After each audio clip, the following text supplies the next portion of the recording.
তারপরে ধরুন আপনি চিকিৎসা জীবনে চিকিৎসা করছেন, খুব শ্রদ্ধা নিয়ে চিকিৎসা করছেন, চিকিৎসা করতে করতে মাধ্যমের জটিলতা, পূর্ব পুরুষ থেকে আসা বিভিন্ন মিক্সিং, মাধ্যমের গভীর ব্লেন্ডিং এর জন্য কিছু লোক তো খারাপ হয়, সব লোক কি একদম একদম আরোগ্যের পথে চলে যাচ্ছে, এরকম তো যারা শুদ্ধ চিকিৎসা করছেন তারাও বলতে পারেন না, খারাপ হয় কিছু কিছু কেস। যখন দীর্ঘদিন ভালো রেখেছিলেন পেশেন্ট আপনার চিকিৎসাতে, কিছু একটা বিষয়ের পর থেকে তার শরীর একটু খারাপ হলো, একটু 19-20 হলো, কি ব্যবহার উপহার পান চিকিৎসকরা, কি অপবাদ, কি কটূক্তি শুনতে হয়, যেন চিকিৎসাটা করা হচ্ছিল তাকে মৃত্যুর মুখে ঠেলে দেওয়ার জন্য চিকিৎসা করা হচ্ছিল, এরকম কথা বলতে ছাড়েন না।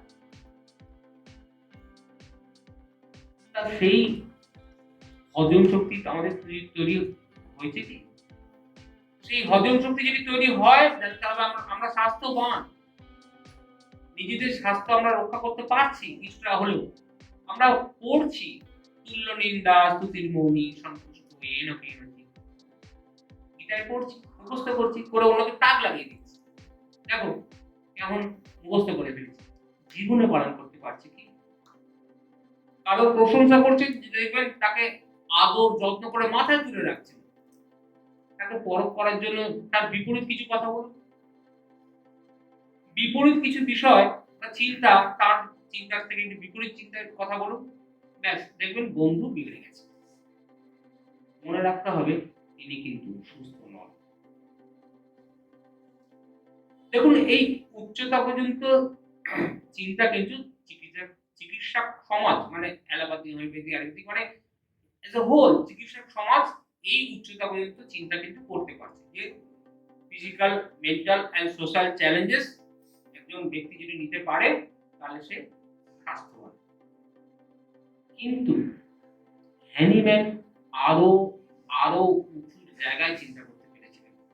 আমাদের গর্ব, আমাদের ভালো লাগে যে এত বছর আগেও হ্যানিম্যান এর থেকেও কত গুণ এগিয়ে চিন্তা করতে পেরেছিলেন, যেটা এখন রিসেন্টলি খুব ভাবছি তার আংশিক অংশ ভাবতে পেরেছি। হ্যানিম্যান বললেন দেখো এগুলোর সাথে সাথে আরো গুরুত্ব সহকারে একটা জিনিস তুমি জুড়ে দিলে, বলে যে দেখো যখন দেখবে একজনের নৈতিক বিচার বুদ্ধি সম্পন্ন মন তার শরীরকে জীবনের মহত্তর উদ্দেশ্যের দিকে এগিয়ে নিয়ে চলেছে, জানবে তখনই সে সুস্থ জীবন যাপন করছে। এটাই সুস্থতার মাপকাঠি, যে জীবনের মহত্তর উদ্দেশ্যের দিকে সেই ব্যক্তিটা ধীরে ধীরে এগোচ্ছে কিনা, এটাই সুস্থতার মাপকাঠি। এই স্ট্যান্ডার্ডে আমাদের একজন রোগীকে নিয়ে আসতে হবে, পারবো না, সম্ভব নয়, কিন্তু সারা জীবনে যদি আপনি একজন দুজনকে আনতে পারেন, it is a great success. জীবনের মহত্তর উদ্দেশ্য কি? বিভিন্ন জন বিভিন্ন রকম ভাবে ব্যাখ্যা করেছেন, কিন্তু কিসের জন্য এই মানুষ জন্ম? আমরা মানুষ হয়ে জন্মেছি কিসের জন্য? জীবের সাধারণভাবে জীবের বেঁচে থাকার তিনটি বেসিক চাহিদা আছে, একটা হচ্ছে খাদ্য, একটা বাসস্থান, একটা বংশবৃদ্ধি। সব জীবের এই তিনটে বেসিক চাহিদা, কিন্তু মানুষ যার চিন্তা শক্তি এত উন্নত চিন্তনশীল জীব হয়ে আমরা শুধু ওই খাদ্য, বাসস্থান আর বংশবৃদ্ধিতে আটকে থাকবো, তার সঙ্গে যোগ করেছি আমরা কমফোর্ট, মারাত্মক জিনিস কমফোর্টের আর শেষ হচ্ছে না, মানে কিসে আমি আরো লাক্সারি জীবনযাপন করবো সেইটা আর শেষ করে উঠতে পারছি না। আমরা ওই কমফোর্ট যোগ করে আমরা আর সারা জীবন দৌড় বেড়াচ্ছি, কি গাড়ি অর্থ বিলাসবহুল জীবন, কত লাক্সারি ভাবে কাটানো যায় সব জীবনটাকে, এটাই আমরা জীবনের একটা যেন উদ্দেশ্য হিসেবে রেখে দিয়েছি। কিন্তু চিন্তনশীল মানুষের এটাই কি সবচেয়ে বেশি উদ্দেশ্য বা এটাই কি আদর্শ হওয়া উচিত?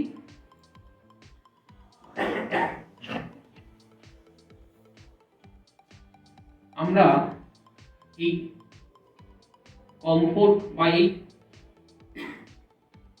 বেসিক চাহিদার জায়গাগুলোকে এত বেশি প্রতি মুহূর্তে স্টিমুলেট করছি, যার ফলে আমাদের আরো পারিপার্শ্বিক চাহিদাগুলো বেড়ে যাচ্ছে। আমাদের মান চাই, সম্মান চাই, যশ চাই।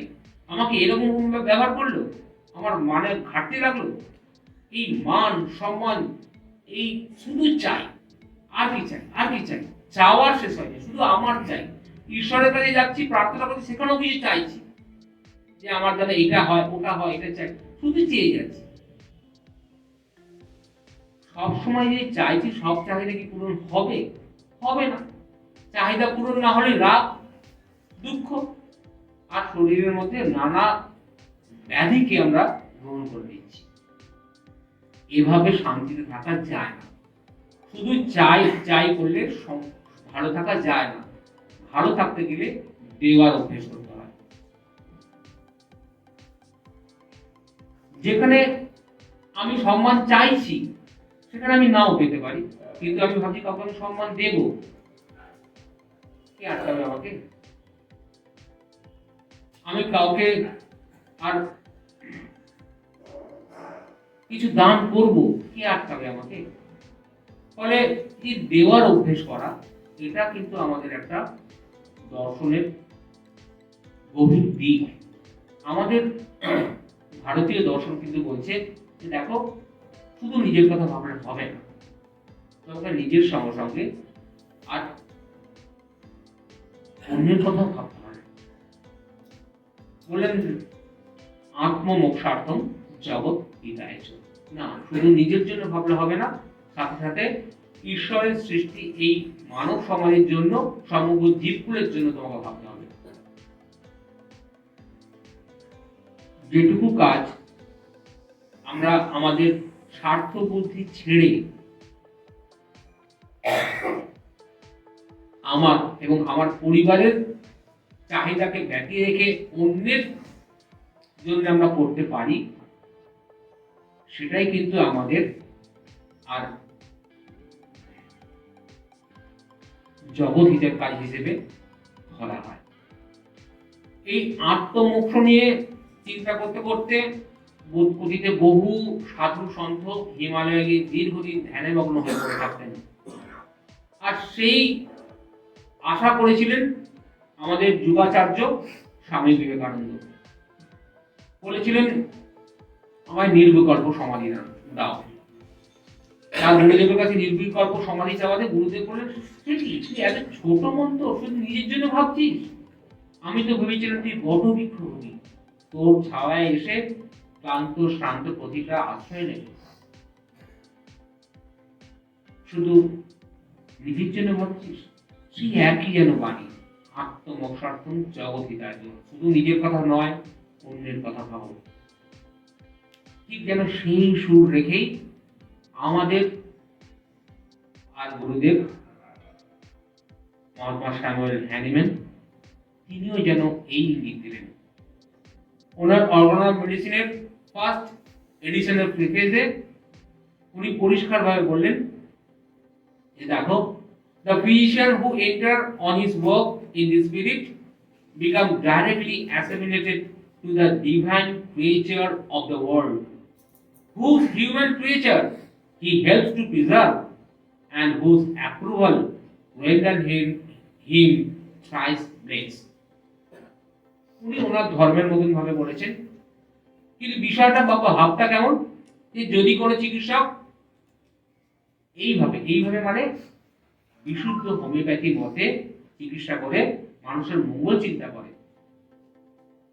এইভাবে আর ঈশ্বরের সৃষ্ট মানব জাতিকে রক্ষা করার চেষ্টা করে, সেই চিকিৎসক ঈশ্বরের আশীর্বাদ ধন্য হবেন। শুধু তাই নয়, বিশ্ব স্রষ্টার সঙ্গে সাযুজ্য প্রাপ্তি করবে। এটাই তো মানব জন্মের সার্থকতা, এটাই তো higher purpose of our existence. তাই এই সংগঠনে যে কাজ, যে ধারা, সেই ধারাও যদি আপনি খেয়াল করেন, সেই একই দিক। শুধু নিজের উন্নতি, নিজের ডেভেলপমেন্ট এই নিয়ে স্থিত থেকো না। তোমার যেটুকুনি ক্ষমতা তৈরি হয়েছে, দাও অন্যদেরকে, দেবার অভ্যেস করো। আমরা যারা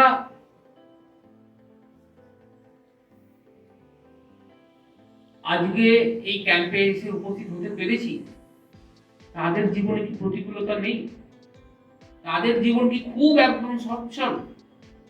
সবার ক্ষেত্রে, সবার নিজ নিজ জায়গাতে প্রতিকূলতা অবশ্যই থাকবে। প্রতিকূলতা নেই এমন মানুষ নেই, প্রতিকূলতা থাকবেই। প্রতিকূলতাকে নিয়ে সারাক্ষণ হাউতাস করে কোনো লাভ নেই।